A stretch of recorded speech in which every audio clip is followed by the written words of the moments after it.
And today is the final day in office for Auditor General Ouko. His term has been characterized by revelations of massive misuse of public funds in both the national county governments and accusations that he unfairly targeted certain individuals. Ouko has held a press conference in which he is speaking on the challenges and successes of his office. Let's just listen in to what he had to say.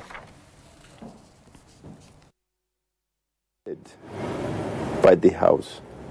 And of course, that process of adoption then is mined with all sorts of politics and so forth.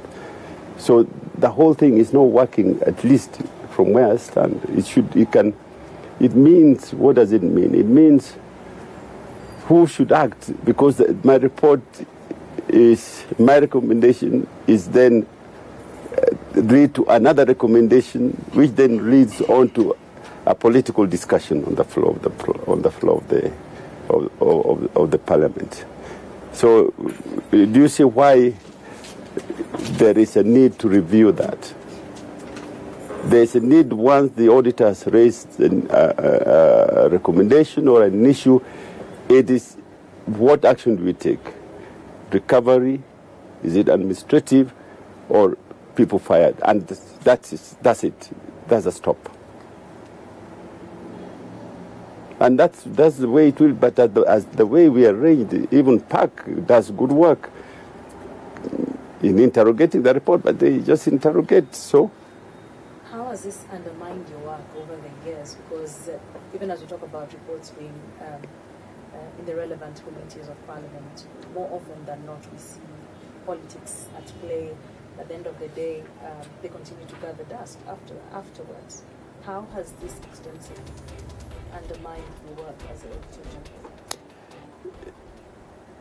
It is why certain issues have to be raised year in, year out. Do you get me? Because there's been not a stop. So that's what I can say it's been the outcome on me, and therefore I'm prone to be questioned by Kenyans, or to be rubbished by Kenya, that, we've had this, you raise it year in, year out, so what?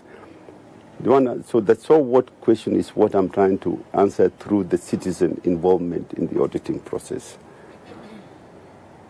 Now, you talked about one of your lowest moment, and you mentioned about... Sorry?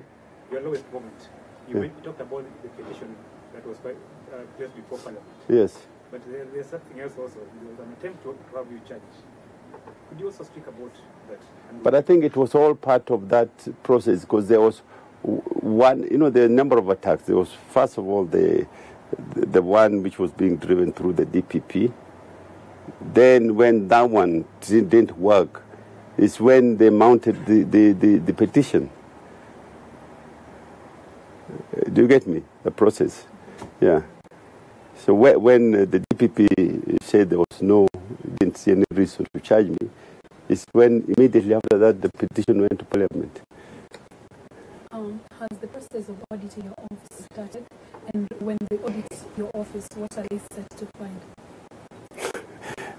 The auditing of my office is something which has really preoccupied me, but it's not within my control. It is something which for 4 years I've been writing to Parliament. In fact, letters are I've inundated them with letters. But I'm glad that as of 2 weeks ago, they've managed now to appoint an auditor. For me, it is PKF auditors, who will be auditing the accumulated years. They're about 4 years accumulated. So they are going to audit me when I'm out of the office. So what are they likely to find? I don't know, because I'm not the accounting officer.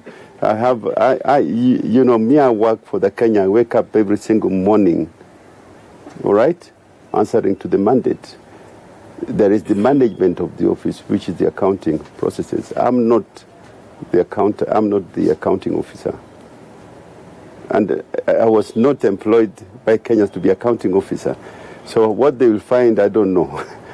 All right, they'll ask the accounting officer. Do you think? But I don't fear. By the way, each year we do nevertheless report. We do prepare accounts. We report. The accounts are all there with the treasury and with the president. The accounts are all there. It's not as if we have not prepared the accounts. Any reason why the last 4 years they have not done? It is just the system, and in fact, this is what I would like to change. I'm not against the parliament appointing the auditor for me, but we got to find that structure working, because it is, again, I dare say it's politics which has made them not move, because maybe people have different interests in these auditors who are being appointed for me.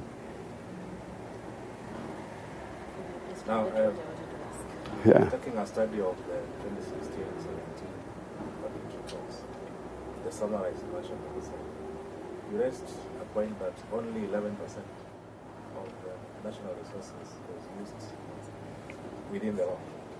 So what does this send as a message to our government?